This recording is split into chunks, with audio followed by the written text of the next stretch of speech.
नारायण नारायण नारायण नारायण। श्रीमद्भागवत दशम स्कंद अथ पंचविंशोऽध्याय 25वां अध्याय गोवर्धन धारण। श्री शुकदेव जी कहते हैं, परीक्षित, जब इंद्र को पता लगा कि मेरी पूजा बंद कर दी गई है, तब वे नंद बाबा आदि गोपों पर बहुत ही क्रोधित हुए।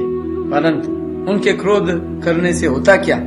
उन गोपों के रक्षक तो स्वयं भगवान श्री कृष्ण थे। इंद्र को अपने पद का बड़ा घमंड था।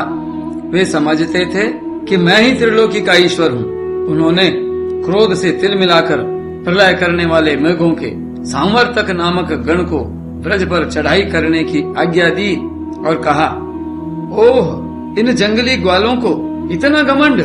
सचमुच यह धन का ही नशा है। भला देखो तो सही, एक साधारण मनुष्य कृष्ण के बल पर उन्होंने मुझे देवराज का अपमान कर डाला। जैसे पृथ्वी पर बहुत से मंद बुद्धि पुरुष भव सागर से पार जाने के सच्चे साधन ब्रह्म विद्या को तो छोड़ देते हैं और नाम मात्र की टूटी हुई नाव से कर्ममय यज्ञों से इस घोर संसार सागर को पार करना चाहते हैं। कृष्ण बकवादी, नादान, अभिमानी और मूर्ख होने पर भी अपने को बहुत बड़ा ज्ञानी समझता है। वह स्वयं मृत्यु का ग्रास है, फिर भी उसी का सहारा लेकर इन अहीरों ने मेरी अवहेलना की है। एक तो ये यूं ही धन के नशे में चूर हो रहे थे, दूसरे कृष्ण ने इनको और बढ़ावा दे दिया है। अब तुम लोग जाकर इनके इस धन के घमंड और हेकड़ी को धूल में मिला दो तथा उनके पशुओं का संहार कर डालो। मैं भी तुम्हारे पीछे पीछे ऐरावत हाथी पर चढ़कर नंद के ब्रज का नाश करने के लिए महापराक्रमी मरुदगणों के साथ आता हूँ। श्री शुकदेव जी कहते हैं, परीक्षित, इंद्र ने इस प्रकार प्रलय के मेघों को आज्ञा दी और उनके बंधन खोल दिए। अब वे बड़े वेग से नंद बाबा के ब्रज पर चढ़ाए और मूसलाधार पानी बरसाकर सारे ब्रज को पीड़ित करने लगे। चारों ओर बिजलियां चमकने लगी, बादल आपस में टकराकर कड़कने लगे और प्रचंड आंधी की प्रेरणा से वे बड़े बड़े ओले बरसाने लगे। इस प्रकार जब दल के दल बादल बार बार आकर खंबे के समान मोटी मोटी धाराएं गिराने लगे, तब ब्रज भूमि का कोना कोना पानी से भर गया और कहाँ नीचा है कहाँ ऊंचा इसका पता चलना कठिन हो गया। इस प्रकार मूसलधार वर्षा तथा झंझावात के झपाटे से जब एक एक पशु ठिठुरने और कांपने लगा, ग्वाल और ग्वालिनें भी ठंड के मारे अत्यंत व्याकुल हो गईं, तब वे सब के सब भगवान श्री कृष्ण की शरण में आए। गोविंदम शरणम ययुः। मूसलाधार वर्षा से सताए जाने के कारण सबने अपने अपने सिर और बच्चों को निहुक कर अपने शरीर के नीचे छिपा लिया था और वे कांपते कांपते भगवान की चरण शरण में पहुँचे और बोले, प्यारे श्री कृष्ण, तुम बड़े भाग्यवान हो। अब तो कृष्ण केवल तुम्हारे ही भाग्य से हमारी रक्षा होगी। प्रभो, इस सारे गोकुल के एकमात्र स्वामी, एकमात्र रक्षक तुम ही हो। भक्त वत्सल, इंद्र के क्रोध से अब तुम ही हमारी रक्षा कर सकते हो। कृष्ण कृष्ण महाभाग, त्वन्नाथम गोकुलम प्रभो, त्रातुमर्हसि देवान्नः कुपितात् भक्त वत्सल। भगवान ने देखा कि वर्षा और ओलों की मार से पीड़ित होकर सब बेहोश हो रहे हैं।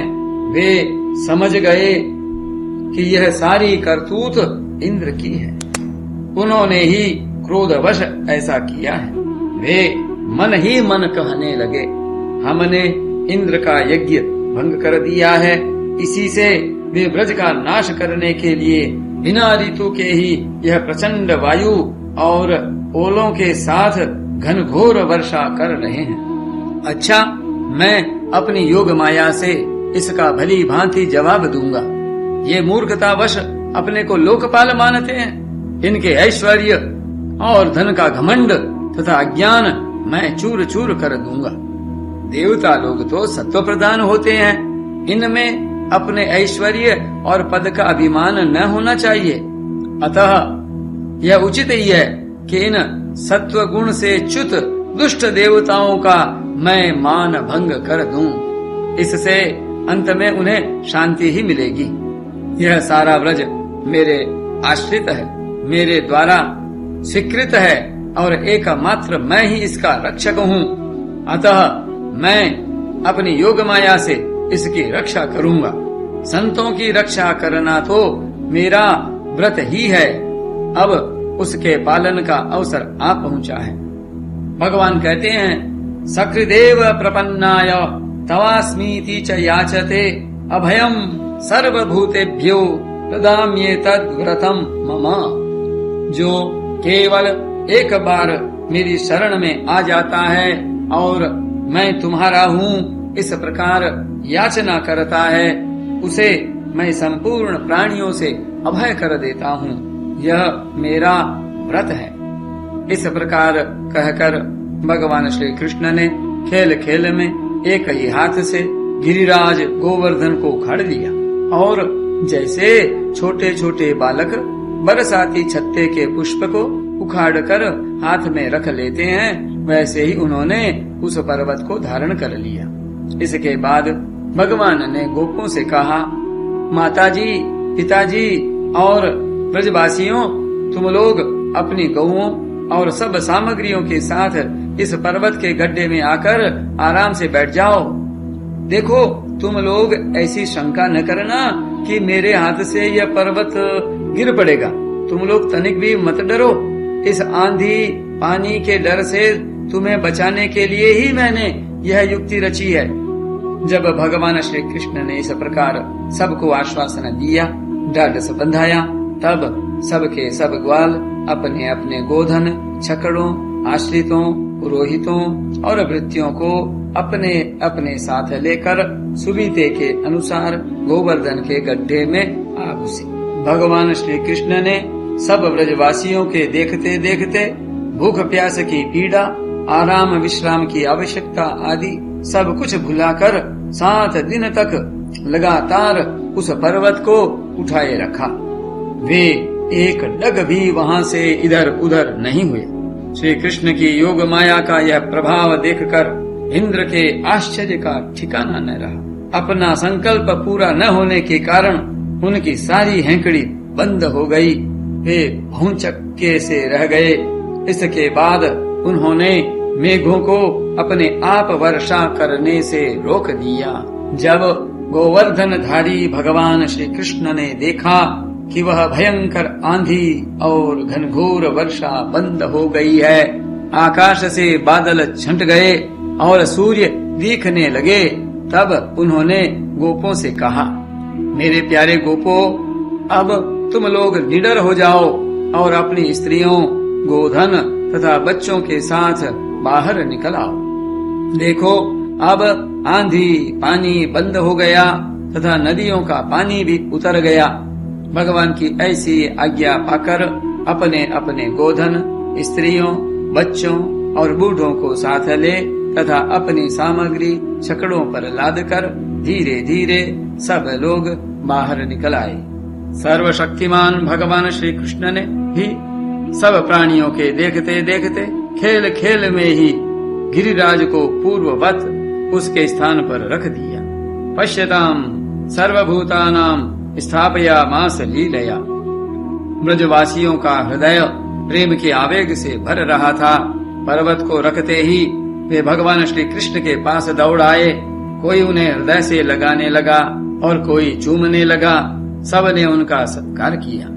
बड़ी बूढ़ी गोपियों ने बड़े आनंद और स्नेह से दही, चावल, जल आदि से उनका मंगल तिलक किया और उन्मुक्त हृदय से शुभ आशीर्वाद दिए। यशोदा रानी, रोहिणी जी, नंद बाबा और बलवानों में श्रेष्ठ बलराम जी ने स्नेहातुर होकर श्री कृष्ण को हृदय से लगा लिया तथा आशीर्वाद दिए।